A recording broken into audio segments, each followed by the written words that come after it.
Je ne parle pas de M. Atangadi ici. Ok. Je vous ai dit qu'en 2011, il était accusé de détournement de centaines de millions. C'est pas moi qui l'ai dit, c'est la CONAC. En 2021, c'est la Chambre des comptes. 288 millions, ce n'est pas moi. D'accord. On va...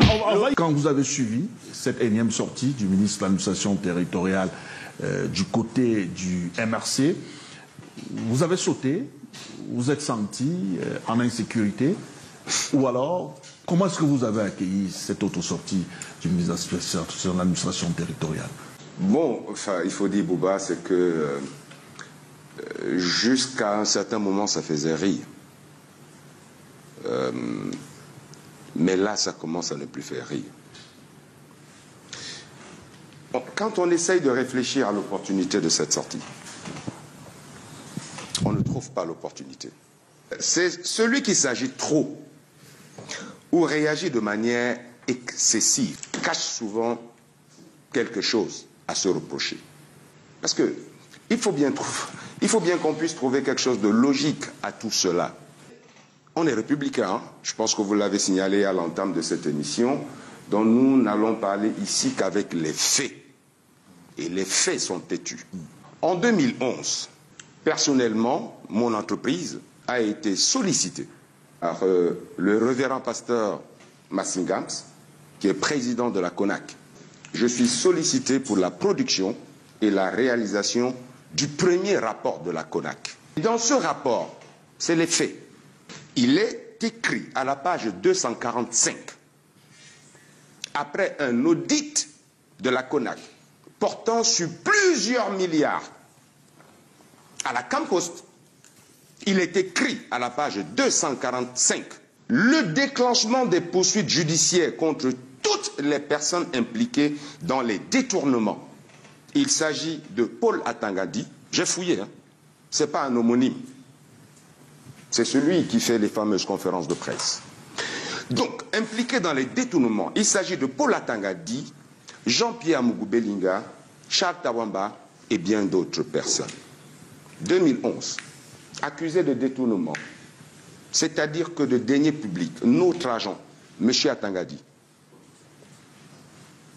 Paradoxe managérial de M. Paul Biya, parce que c'est lui qui en a franchement l'expertise. M. Paul Atangadi est nommé ministre en 2018. Les habitudes ayant la peau dure, 2020, la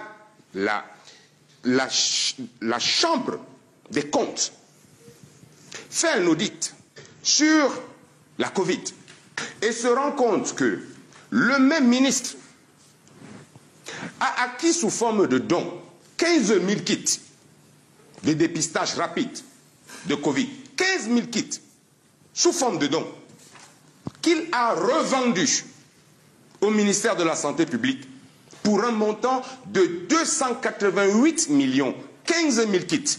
C'est-à-dire qu'il a vendu chaque kit, hein, les gens avec Camerounais peuvent faire la division, il a vendu chaque kit à 19 200, des kits qui étaient homologués par le ministère du Commerce à 700 francs.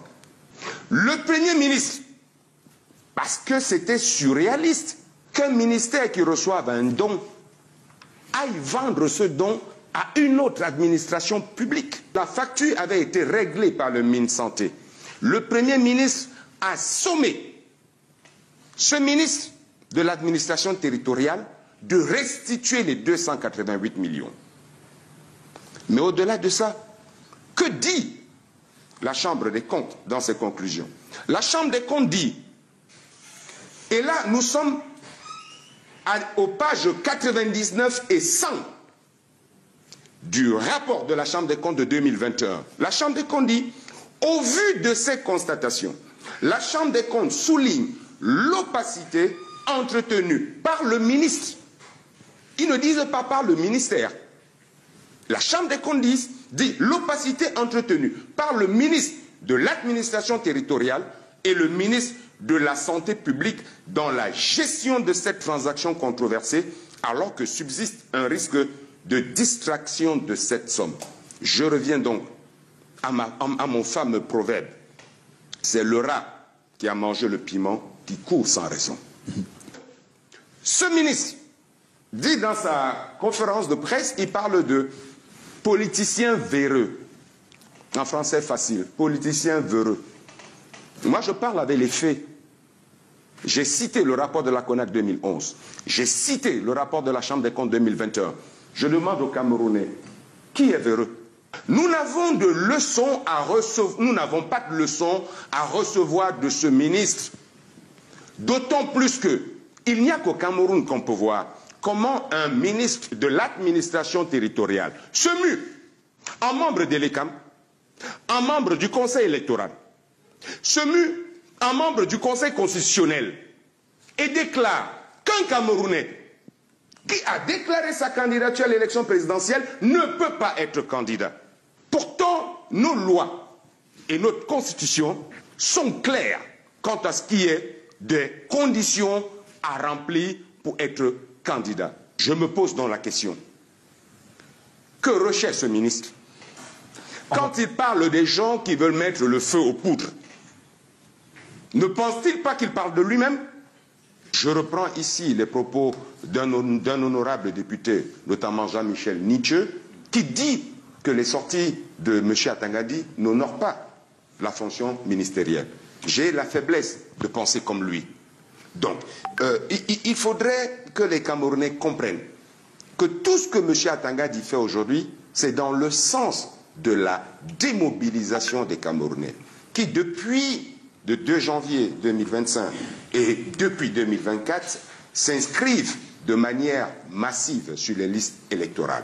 Sinon, quel est l'intérêt? Quel est l'intérêt pour lui de déclarer au stade où nous en sommes aujourd'hui que le président candidat Kamto ne peut pas être candidat? Quel est l'intérêt pour lui aujourd'hui de déclarer que l'honorable Cabral Libi ne peut pas être candidat?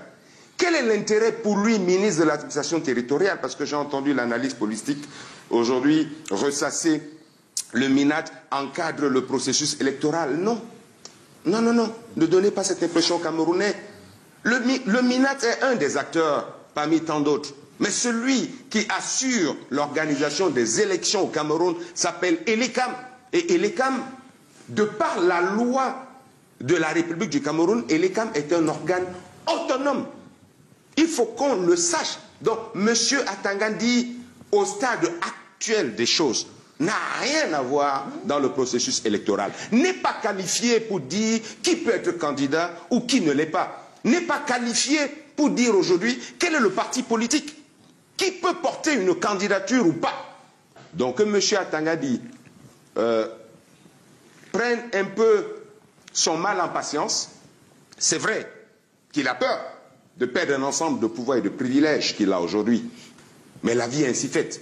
Il finira par les perdre. Il y a une obsession avec Atangadi. Il faut enterrer la rage, vous deux, dans son cabinet. Je ne sais pas si c'est lui qui vous... Monsieur Atchang. Il ne peut pas. Moi, Monsieur Atchang, vous me tutoyez, je ne vous le permets pas. Non, pas du tout. Alors, je ne vous permets pas de faire ce type de déclaration.